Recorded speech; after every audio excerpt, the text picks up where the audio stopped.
बाबा आप किसी परिचय के मोहताज नहीं हैं। कई राज्य में आपके चाहने वाले हैं, आपके प्रशंसक हैं, आपके अनुयायी हैं बाबा। तो क्या यहाँ के लोगों के लिए क्या मैसेज होगा? यहाँ के लोगों के लिए मैं हमेशा एक ही मैसेज करता हूँ कि मेरी आस्था कृष्ण पे है और आपकी जो भी देवी देवताओं पे है वो आस्थाओं पे रह के आप कहीं विचलित न होते हुए या कोई भी मुसीबत आए तो यहाँ वहां भागते न हुए अपने इष्ट देवता पे अगर आप ध्यान रखेंगे तो वही मेरी भागवत की दक्षिणा है और वही मेरा वो है। परमात्मा से प्रेम कीजिए, बस मेरा यही संदेश है। बाबा कोई श्रद्धालु आपसे मिलना चाहे तो कैसे मिल सकता है? जैसे मैं सामान्य जीवन जीता हूँ, एक सामान्य इंसान से मिले। मैं भी इंसान हूँ, वो भी इंसान है, मेरे में भी राम है, उसमें भी राम है। सवाल ये मेरा प्रश्न पूछने का दिया है कि अगर कोई व्यक्ति इस क्षेत्र का जो हम लोग का व्यूअर अगर आपसे वो मिलना चाहे तो कैसे मिल सकते? सिर्फ अभी ऐसा है कि मैं कहाँ हूँ, कैसे हूँ, जानने के लिए सिर्फ एक फोन कर लें और अपना टाइम बता दे तो मैं जहाँ होगा वहां मिलूंगा। मैं तो मिलने में ही लालायित रहता हूँ कि मेरे पास जो है मैं जितना लोगों को दूं और मेरे बाद बस मेरा दिया हुआ अमर रहे। और देने की बात तो सिर्फ मेरी एक ही है कि दुनिया में ईश्वर है, थे और रहेंगे।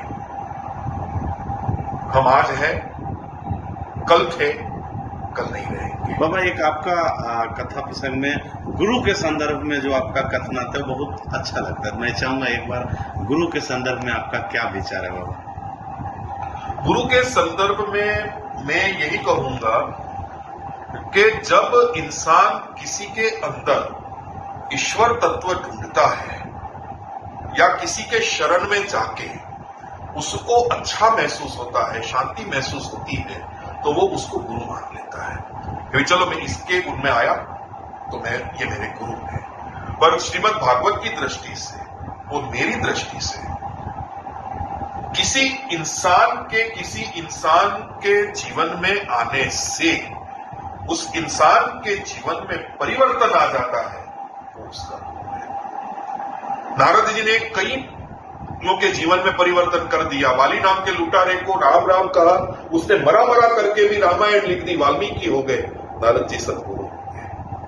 हिरण्यकश्यप की पत्नी के गर्भ में प्रहलाद जी थे, भगवान विष्णु के प्रति उसकी बातें करते करते करते असुर के घर में भगवान का भगत पैदा कर दिया।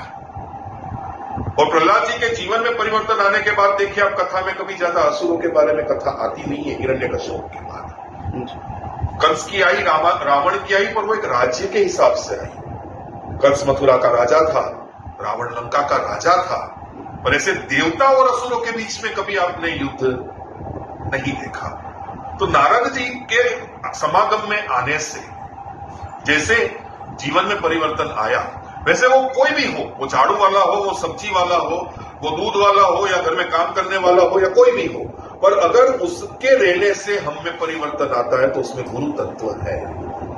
क्योंकि गुरु का मतलब होता है कि गुरु अपने शरण में आए हुए का जीवन परिवर्तन कर देते हैं, बदल देते हैं और जीवन की दिशा देते हैं। और सबसे बड़ी बात जो भागवत के प्रथम महात्म्य में ही बताइए, मेरी नजर में वही सही है कि गुरु को कोई व्याख्या की जरूरत नहीं होती, गुरु दर्शन मात्र से ही समझ में आ जाता है। जैसे भक्ति रानी ने नारद जी को देखा तो उन्होंने सीधा कहा, भो साधु क्षणम तिष्ठम मत चिंता मत बारी।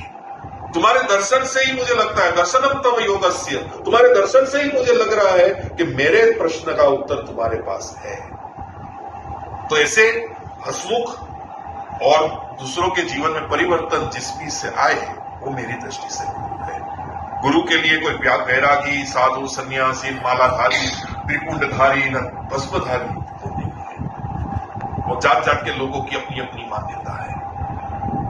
पर एक सामान्य आदमी भी कईयों के जीवन बदल सकता है अगर वो चाहे तो।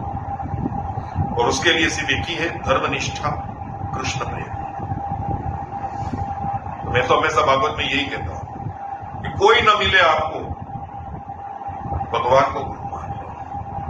कृष्णम वंदे जगत।